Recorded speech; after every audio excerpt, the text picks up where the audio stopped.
Hai, saya Deva Alvina Sebayang, analis kebijakan Kementerian Agama. Ya, dengan konten viral tapi coba pikir, saat ini kita ingin membahas yang lagi viral nih, dari cuplikan potongan kayak dakwah ya di Masjid UGM yang sudah diklarifikasi, tetapi masih dalam proses pelaporan oleh kelompok yang artinya yang merasa keberatan dari kelompok Kristen seperti itu, yang terkait tentang syahid di dalam ajaran Kristen dan sebetulnya juga Islam sebenarnya seperti itu. Nah, saya Deva Alvina Sebayang akan membahas ini dengan judul Bahaya Narasi Tunggal, Agama, Kejahatan, dan Konflik. Nah, kira-kira apa ya maksudnya? Kenapa agama gampang jadikan alasan konflik? Kayak di Poso, Ambon. Karena kedua-duanya, Islam dan Kristen, berpendapat mati atau menewaskan orang, mati atau mematikan, itu syahid. Semua pihak. Kristen juga berpikir begitu. Kalau saya bunuh orang Islam, saya syahid. Kalau saya mati pun, saya syahid. Akhirnya susah berhenti kalau konfliknya orang membawanya ke agama.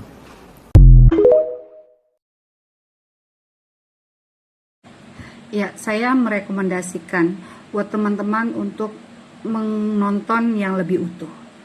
Tapi dalam video ini saya mendapatkan bahwa ada beberapa narasi tunggal. Narasi tunggal bahwa Bapak JK menegaskan, ya, dia sebagai mediator mungkin dia menemukan bahwa saat terjadi ketegangan atau konflik identitas, konflik sosial, itu seringkali ada narasi-narasi tunggal tentang apa itu arti syahid begitu. Bahwa untuk membela kebenarannya rela seperti itu. Nah, agama seringkali ditarik pada konflik-konflik sosial sehingga sulit untuk memecahkan, mendamaikan konflik tersebut. Itu yang saya pahami. Nah, tetapi saya juga menemukan bahwa ada narasi tunggal tentang konflik sosial dan kejahatan. Bagaimana agama, kejahatan, dan konflik sosial itu ada juga narasi tunggal. Kemudian ada juga narasi tunggal pemaknaan syahid pada kelompok agama Kristen. Jadi kita tidak bisa pungkiri hal itu. It's okay. Jadi walaupun Bapak mengatakan bahwa kelompok ini yang sedang tegang ini, lagi konflik ini, bahkan Kristen sendiri berpikir seperti itu, intinya gitu ya. Walaupun sebetulnya mungkin nggak ingin menyebutkan sebetulnya agama manapun nggak mengajarkan hal itu gitu. Tapi ada kondisi untuk melakukan pembelaan seperti itulah. Nah, untuk mempertahankan keyakinannya, seakan-akan itu adalah keyakinan agama gitu. Itu yang saya pahami ya. Jadi ada narasi tunggal seperti itu. It's okay, ada 3 hal, dan pasti yang narasi tunggal yang keempat, ya ketika kita hanya mendengarkan cuplikan video itu, otomatis kita punya narasi tunggal. Oleh sebab itu saya itu merekomendasikan teman-teman siapapun itu untuk mendengarkan, menyimak dan berpikir dengan narasi yang lebih utuh ya. Ya, Adichie menekankan bahwa masalah stereotype itu bukan karena salah ya. Stereotype, labeling itu bukan karena salah, tapi karena kisah ini nggak lengkap ya. Jadi dia itu mengubah satu cerita menjadi satu-satunya cerita tentang suatu kelompok atau suatu tempat. Nah, jadi ada kisah yang nggak sempurna di situ. Yang kedua, ada perampasan martabat ya. Nah, karena ada penceritaan yang tunggal tadi ya tidak banyak, sehingga dia merampas martabat manusia dan mempersulit pengakuan atas kesetaraan kemanusiaan. Misalkan beliau itu dari Afrika dan artinya teman-teman dia kuliah di Amerika, Orang Amerika berpikir bahwa kenapa dia bisa tahu lagu Mariah Carey begitu. Dia kan orang Afrika gitu. Nah, jadi seperti ya harusnya mereka orang Afrika itu kan orang yang miskin, bodoh dan seperti itu. Sehingga nah, itu bahayanya narasi tunggal. Ketiga adalah tirani kisah tunggal, di mana kekuatan cerita tunggal sering digunakan untuk menindas karena prasangka. Ia menyingkirkan ribuan cerita-cerita lain yang sama-sama valid begitu. Nah, jadi ada cerita tunggal terkait tentang itu, sehingga dia menyingkirkan ada hal-hal yang baik sebenarnya di situ. Nah, itu bahayanya narasi tunggal. Kemudian pengalaman pribadi. Nah, jadi Adichie berbagi pengalamannya membaca buku anak-anak barat dan membuatnya mengira buku harus menampilkan karakter kulit putih dan asing, meskipun ia tumbuh di Nigeria. Ya, jadi narasi tunggal itu sebenarnya salahnya karena dia itu tidak sempurna ya. Jadi menjadi tidak ada klarifikasi. Nah, saya pernah ada menulis tentang narasi tunggal terkait Nabi Muhammad ya. Jadi ada sejarahnya memang dari lukisan begitu, kelompok-kelompok orientalis yang belajar ke barat dari belajar ke timur, kemudian menuliskan dari dari di lukisan menggambarkan tentang bagaimana Islam, bagaimana Muhammad, seperti itu. Banyak narasi tunggal tentang yang tidak sempurna, yang tidak pernah diklarifikasi. Sama, kita punya sama-sama narasi tunggal. Saya punya narasi tunggal yang tentang agama lain, ya. Agama lain punya narasi tunggal tentang saya, seperti itu. Nah, itulah bahaya narasi tunggal. Ya, Adichie menekankan bahwa masalah stereotype itu bukan karena salah ya. Stereotype, labeling itu bukan karena salah, tapi karena kisah ini nggak lengkap, ya. Jadi dia itu mengubah satu cerita menjadi satu-satunya cerita tentang suatu kelompok atau suatu tempat. Nah, jadi ada kisah yang nggak sempurna di situ. Yang kedua ada perampasan martabat ya. Nah, karena ada penceritaan yang tunggal tadi, ya tidak banyak, sehingga dia merampas martabat manusia dan mempersulit pengakuan atas kesetaraan kemanusiaan. Misalkan beliau itu dari Afrika dan artinya teman-teman dia kuliah di Amerika, orang Amerika berpikir bahwa kenapa dia bisa tahu lagu Mariah Carey begitu. Dia kan orang Afrika gitu.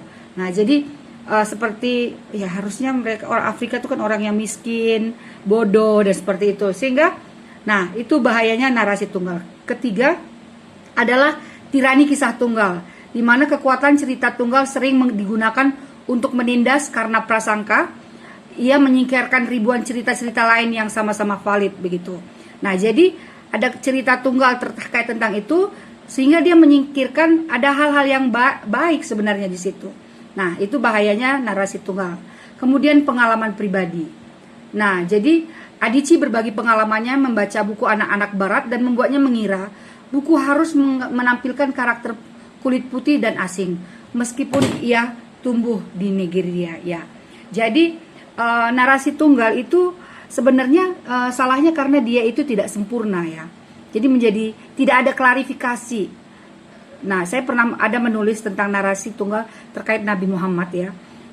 Jadi ada sejarahnya memang dari lukisan begitu, kelompok-kelompok orientalis yang belajar ke barat dari belajar ke timur, kemudian menuliskan dari dari di lukisan menggambarkan tentang bagaimana Islam, bagaimana Muhammad, seperti itu. Banyak narasi tunggal tentang yang tidak sempurna, yang tidak pernah diklarifikasi. Sama, kita punya sama-sama narasi tunggal. Saya punya narasi tunggal yang tentang agama lain, ya. Agama lain punya narasi tunggal tentang saya, seperti itu. Nah, itulah bahaya narasi tunggal. Ya, beberapa contoh narasi tunggal keagamaan yang ada di Indonesia. Misalkan saya dulu ya berpikir bahwa patung, baik itu patung Maria atau patung Hindu atau patung di Bali dan lain sebagainya, itu adalah pemberhalaan ya. Ogo-ogo, saya takut sekali itu ya. Saya kira itu adalah pemberhalaan ya, saya pikir.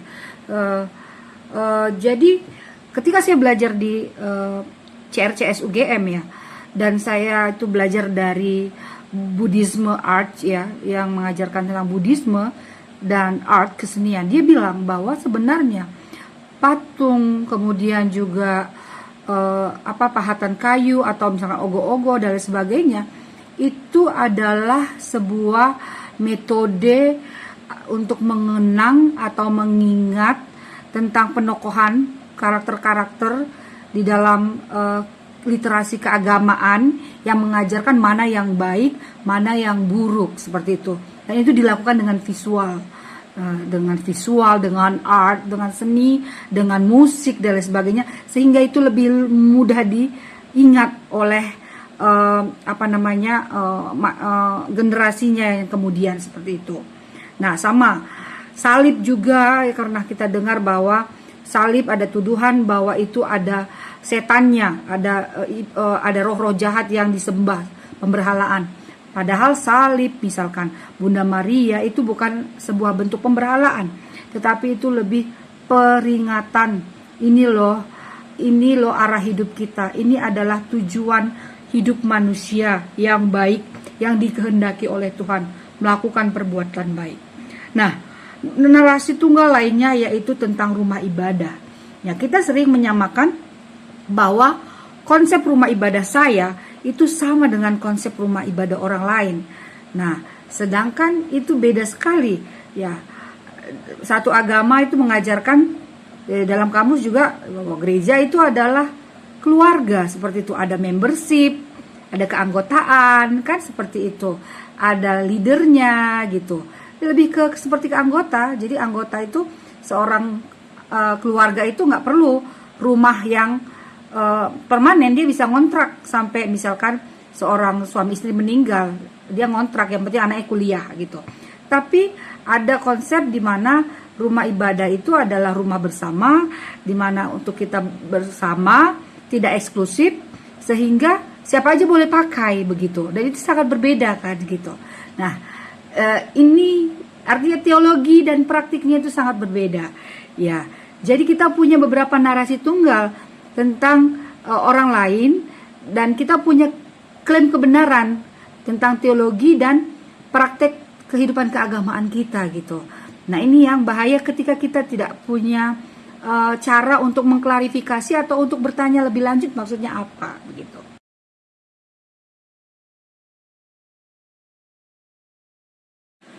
Ya, agama cenderung dan sering kali menjadi selimut kejahatan dan konflik ya. Jadi kejahatan itu sesuatu yang sebenarnya melanggar norma, nilai, ajaran universal tentang kemanusiaan, ajaran norma, dan juga hukum. Itulah kejahatan yang menyebabkan kerugian. Dan konflik kita tahu otomatis itu adalah sebuah pertentangan antara dua kelompok di mana beda kepentingan, seperti itu. Yang menyebabkan otomatis ada sebuah dinamika dalam sebuah relasi. Ya, kita bisa lihat bahwa kejahatan agama seringkali bisa menjadi selimut dalam kejahatan seperti kejahatan seksualitas. Ya, ada penyelewengan oleh tokoh agama atau guru agama kepada pengikutnya atau muridnya, sehingga dia itu menyelewengkan jabatannya dan kemudian melakukan netralisasi. Dan orang-orang sekitarnya juga mungkin ya sudah diamkan saja. Nah, itu seringkali terjadi ya, kejahatan seksualitas. Kemudian kejahatan keuangan, penipuan atau korupsi. Ya, seringkali dengan selimut-selimut agama dijual dengan harga yang tinggi, donasi tanpa kita ketahuin itu untuk apa, seperti tidak ada padahal untuk kekayaan individual, bukan untuk sebuah gerakan pelayanan seperti itu. Kemudian tidak ada transparansi, itu juga terjadi ya. Kemudian agama bisa menjadi selimut ketika kebijakan atau regulasi publik itu bias agama. Ini yang sangat menyakitkan, bahwa ketika kebijakan itu menjadi bias agama, satu agama banget, kemudian akhirnya karena ada beda-bedanya praktek doktrin terhadap apa yang diregulasikan itu, sehingga orang yang merasa dia yang benar karena sesuai dengan dia, itu menyerang kelompok lain seperti itu.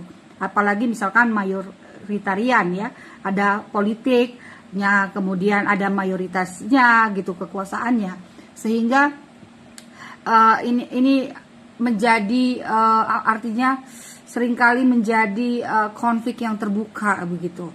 Ada ketakutan-ketakutan untuk bertemu. Kemudian politisasi agama. Jadi agama itu sering dipakai untuk mengambil, karena kekuasaan itu nikmat, anggaran itu nikmat, duduk di dalam sebuah kekuasaan pemerintahan itu nikmat, dan masa itu sangat dekat dengan agama, sehingga agama dipolitisasi untuk memperoleh kekuasaan itu. Nah, sehingga agama itu akhirnya menjadi selimut yang paling nyaman untuk kejahatan dan konflik. Dalam kriminologi sering dipertanyakan, apakah kejahatan timbul karena faktor tunggal? Dan dalam setiap konflik, ilmu konflik kita bertanya, apakah konflik sosial identitas timbul karena faktor tunggal? Nah, sebenarnya jika kita tahu bahwa bagaimana relasi agama, kejahatan, dan konflik, yang dimana juga ya ada yang mengatakan bahwa agama itu bisa menjadi faktor konflik atau faktor kejahatan seperti itu. Tapi sebenarnya kejahatan dan konflik itu bisa terjadi karena anomi. Anomi itu adalah kondisi di mana terjadi perubahan landscape kehidupan dan terjadi perubahan paradigma, sehingga di mana terjadi ketegangan antara idealisme dan realita, kebiasaan, ada perubahan. Misalnya terjadinya urbanisasi, globalisasi. Misalnya terjadi bagaimana beragama di era digital. Misalnya bagaimana nanti kita yang biasanya kita itu adalah orang pribumi akan bertempung dengan orang-orang dari luar yang akhirnya bisa dia berusaha, dan kita mungkin lebih miskin dari orang yang baru datang itu dari luar negeri seperti itu. Nah, jadi ada sebuah perubahan-perubahan dalam kehidupan, lanskap kehidupan, sehingga ini terjadi ketegangan. Nah, itu juga bisa anomi terjadi karena melemahnya. Jadi melemahnya norma, jadi melonggarnya sebuah social order, pengendalian sosial atau sosial harmoni di antara kita. Nah, kemudian yang kedua adalah kegagalan manajemen pemerintahan. Misalkan lemahnya keteladanan tokoh masyarakat. Nah, itu penting sekali bagaimana, kenapa tetap kita tidak bicara tentang kerasnya sebuah pemerintahan, tapi manajemen pemerintahan. Bagaimana pemerintah itu memanajemen masyarakat, program, kebijakan, dinamika dalam berbangsa dan bertanah air. Nah, sehingga dan melemahnya keteladanan tokoh masyarakat. Jadi tokoh beragama, tokoh bermasyarakat itu mulai yang menjadi teladan itu mulai hilang, yang memberikan pengharapan, yang mengabarkan perdamaian itu mulai sedikit tampak gitu. Dia mulai menyepi, sehingga yang malah yang berisik itulah yang seringkali tampak, yang mematahkan harapan dan hati seperti itu. Nah, kemudian setelah terjadi anomi, kemudian juga ada kegagalan manajemen pemerintahan, kemudian yang lemah keteladanan, sehingga manusia manusia baru atau anak-anak muda kita, generasi muda atau yang lainnya, kita semua itu merasa jadi kejahatan itu dikatakan terjadi karena kita punya capaian kondisi ideal tentang bahagia, tentang sejahtera, tentang sukses. Tapi misalkan saya itu ingin sukses dengan bekerja atau apa, tapi mungkin cara untuk mencapai ideal dan kebahagiaan capaian itu tidak, agak sukar untuk memperoleh jalan legalnya begitu. Nah, jadi sehingga misalkan tidak punya uang untuk sekolah, misalkan seperti itu. Kemudian mungkin dia tidak memiliki keluarga untuk membantunya. Kemudian ya banyak hal yang menyebabkan seakan-akan dia punya capaian, ini loh saya bahagia, ini loh saya sejahtera, ini saya sukses. Tapi untuk mencapai kesuksesan yang ditargetkan itu sulit untuk mendapatkan jalan legalnya, sehingga terjadilah banyak kejahatan, mungkin patah semangat, misalkan mendapat uang dengan cara apapun seperti itu. Nah, sehingga kejahatan itu tidak pernah terjadi karena faktor tunggal. Bahkan dalam kriminologi ada beberapa teori ya. Ini pertanyaan teologi juga sih bagi saya. Apakah misalkan seorang Yudas itu memang ditakdirkan untuk menjadi seorang pengkhianat? Apakah seorang penjahat itu ditakdirkan untuk sebelum lahir sudah ditakdirkan untuk menjadi penjahat? Kalau secara teologinya, saya sering berpikir ya tidak sebenarnya. Jadi ada yang namanya karakter, ada penokohan, ada karakter seperti itu. Jadi kalau karakter baik dan jahat itu sudah ada, tetapi untuk tokohnya itu siapa, itu ya tidak sejak lahir itu ditetapkan oleh Tuhan seperti itu. Nah, itu juga kan ada juga beberapa teori yang mengatakan orang ini memang berwajah seperti ini, dia cenderung jahat, berkulit hitam cenderung jahat. Tapi sebenarnya tidak ada orang yang dilahirkan untuk menjadi seorang penjahat. Nah, sehingga konflik dan kejahatan itu tidak menjadi faktor tunggal, apalagi agama. Ya, dalam beberapa sama seperti Pak Yusuf Kala, saya menangani konflik agama, baik itu internal ya, perebutan antara pendeta, juga misalkan mungkin konflik-konflik misalkan ada di Tanjung Balai misalkan. Saya menemukan sebetulnya di balik narasi agama itu ya, sebetulnya di belakangnya itu ada terjadi sesuatu yang bukan agama, malah duniawi gitu. Misalkan di antara pendeta pernah itu mereka rebutan misalkan bangunan, kemudian rebutan fasilitas gereja, rebutan umat seperti itu.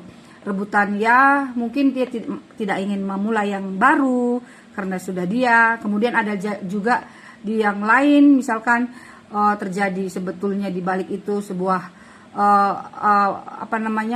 korupsi, ada pelanggaran terhadap MOU seperti itu yang terjadi. Jadi saya kira agama itu tidak menjadi faktor tunggal, bahkan seringkali tidak menjadi sumber dari kejahatan atau konflik, tapi seringkali ya diseret untuk menjadi sebuah cara untuk mengumpulkan sekutu, kemudian untuk membenarkan tujuan untuk memperoleh kepentingannya itu. Ya, narasi tunggal lainnya adalah syahid dalam kekristenan. Adakah? Nah, selain itu saya menemukan ya, karena syahid tidak ada beberapa jawaban orang bahwa di kekristenan itu yang ada adalah martir seperti itu. Nah, ini juga saya melihat, saya menemukan ada sebuah narasi tunggal juga yang seringkali menyamakan antara martir dan berkorban begitu. Pertanyaan yang pertama dulu adalah, apakah martir itu sama dengan berkorban? Ya, seperti kita tahu seringkali kita merasa martir itu dipahami seperti orang yang berkorban, pengorbanan diri hingga mati. Dan ya, ini seperti dalam tulisan Kristen, martir disebut pengorbanan karena melibatkan penyerahan nyawa secara sukarela ya. Dan narasi ini kuat sekali karena memang ada unsur sacrifice, ada pengorbanan dalam kemartiran dan rela kehilangan nyawa, harta atau kenyamanan demi Kristus, demi menjadi murid Kristus. Nah, sekarang apakah martir sama dengan berkorban? Ya, dalam bahasa Ibraninya sebenarnya itu berakar dari kata korban ya, di mana itu punya arti membawa, mendekat. Dalam arti harfiahnya itu adalah sesuatu yang dibawa mendekat kepada Allah, mesbah atau altar. Nah, jadi berarti bukan sekedar pengorbanan atau korban seperti dalam bahasa Indonesia modern ya, melainkan cara untuk mendekatkan diri kepada Tuhan, kemudian sehingga kita melakukan penebusan dosa, mengatakan syukur dan memulihkan ya, karena dosa dimaknai merusakkan hubungan manusia dengan Allah, sehingga korban itu akan memulihkan kembali hubungan dengan Allah. Dan itu lebih merujuk pada ritual penebusan dosa di perjanjian lama, korban. Dan kita percaya kekristenan mengajarkan bahwa Yesus adalah korban yang sempurna. Dia adalah anak domba Allah, ia mati sebagai pengganti dosa manusia. Ya, sehingga kenapa kita sangat merayakan kematiannya, kemudian kebangkitannya, karena di situ dia adalah korban yang sangat sempurna. Dialah yang memulihkan hubungan antara Allah dan manusia, Allah dan yang diciptakannya seperti itu. Nah, jadi saya dulu berpikir bahwa saya misalkan nih, saya merasa sok-sok merasa gitu ya, saya melayani Tuhan, saya berkorban kepada Yesus seperti itu, saya berkorban kepada Tuhan. Nah, ternyata saya salah gitu. Nah, beda lagi dengan kata martir. Martir ini berasal dari bahasa Yunani yaitu martis, yaitu saksi, di mana fokus utamanya itu adalah kesaksian, witness gitu. Nah, martir adalah orang yang dibunuh karena tidak mau menyangkal imannya. Ia pasif. Dia menjadi korban kekerasan, bukan pelaku. Dan kematiannya menjadi saksi yang hidup bagi orang lain. Nah, jadi kalau kita merasa kita sudah berkorban banyak untuk gereja, jangan-jangan kita juga pernah menjadi batu sandungan. Nah, ini bahaya juga. Nah, martir itu bukan orang yang mati sambil membunuh orang lain di dalam perang suci. Karena apa? Karena yang menjadi tujuan, arah pandang, teladan dari seseorang pengikut Kristus itu adalah salib. Ya, salib itu dimana salib itu artinya apa? Salib itu dia tidak membalas kejahatan dengan kekerasan seperti itu. Jadi bahkan Yesus mengatakan, ampunilah mereka karena mereka tidak tahu apa yang mereka lakukan. Setelah dia disiksa, dipersidangkan tanpa dosa, tanpa salah, kemudian dibunuh seperti itu, dia masih mengampuni. Nah, sehingga martir di sini bukanlah orang yang melakukan pembunuhan untuk di dalam sebuah perang suci. Nah, inilah yang menjadi catatan mungkin bagi teman-teman yang keberatan dengan cara pendapat, walaupun mungkin Pak JK itu melihat bahwa ada kelompok-kelompok orang yang berpikir di dalam kondisi tegang. Ini kan kondisi ideal ya, ini kondisi ideal. Dalam kondisi konflik, kondisi eskalasi tinggi, lagi konflik, mereka bawa-bawa agama seperti itu. Nah, tapi sebenarnya di dalam kekristenan ya, martir itu tidak ada yang namanya kita harus, dalam arti katanya, harus melakukan kekerasan untuk membunuh orang lain, seperti itu. Dan ingat, kematian seorang martir itu bukan untuk menembus dosa, beda dengan korban ya. Ya, jadi kita itu bisa jadi mati karena kesaksian kita, seperti itu. Dan sekali lagi bahwa kita tidak melakukan kekerasan. Ya, jika KJK itu menceritakan bagaimana akhirnya agama bisa menjadi menakutkan karena dibawa kepada konflik, saya ingin menceritakan ya yang saya ketahui bahwa agama berkontribusi pada gerakan anti kekerasan. Ya, misalkan yang pertama ketokohan kepemimpinan tokoh agama. Kita bisa melihat ada di gambar ini, ya saya tidak menyamakan Yesus dengan yang lain, karena bagi saya Yesus itu istimewa pastinya. Tetapi setidaknya ada ketokohan, ada sebuah teladan, dan kemudian spiritualitas transformasi batin.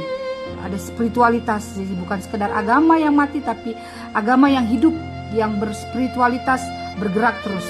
Dan adanya gerakan kesejahteraan sosial. Jadi ketika orang itu memiliki perjumpaan dengan Sang Ilahi, dia tidak akan berhenti pada dirinya, tetapi dia akan membuat gerakan kesejahteraan sosial, social welfare movements ya. Dan kemudian mereka juga tidak akan eksklusif. Mereka akan mau bersahabat, berjumpa, berdialog dengan yang lain. Nah, inilah beberapa prinsip kontribusi agama pada gerakan anti kekerasan. Ya, seperti kita ketahui, di gereja Katolik itu sangat banyak kita ketahui, tidak usah saya jelaskan, tetapi yang paling penting ada deklarasi universal HAM. Itu benar-benar menjadi sebuah kontribusi besar kepada negara ya, kepada dunia begitu. Hindu Buddha juga mengajarkannya, ahimsa dan karuna. Ya. Kemudian gereja Mennonite, kalau teman-teman tahu yang namanya restoratif justice dalam sistem hukum itu lahir dari gereja Mennonite. Bagaimana orang tidak dihukum dengan penjara, tetapi bagaimana dia bisa dipulihkan, kemudian bagaimana korban, bagaimana pelaku juga bisa dipulihkan karena kejahatan itu sebenarnya menyakitkan, baik juga menyakitkan oleh pelaku juga. Tidak hanya korban juga sangat menyakitkan. Islam dengan Nabi Muhammad kemudian bisa menghasilkan piagam Madinah, itu luar biasa. Bahkan di Pakistan ada bacakan yang membuat gerakan anti kekerasan. Nah, saya kira sekali lagi bahwa kalau kita mau berdialog, kita mau bertemu, kita akan sampai kepada gerakan anti kekerasan itu. Nah, oleh sebab itu yang perlu kita pelajari untuk apa yang terjadi saat ini sedang viral itu, dengan kita berpikir bahwa oh ternyata cuplikan video itu juga adalah sebuah narasi yang tunggal. Nah, oleh sebab itu saya sebagai mediator juga biasanya saya menyelesaikan konflik sosial. Perjumpaan itu jauh lebih penting. Oleh sebab itu saya senang sekali apapun hak hukum teman-teman yang melakukannya, tetapi menurut saya jauh lebih baik itu untuk berjumpa terlebih dahulu, untuk melakukan klarifikasi sehingga kita mendapat narasi yang terkonfirmasi dan lebih utuh, dan kita tidak hanya memperoleh narasi tunggal. Terima kasih, Deva Sebayang. Jangan lupa subscribe.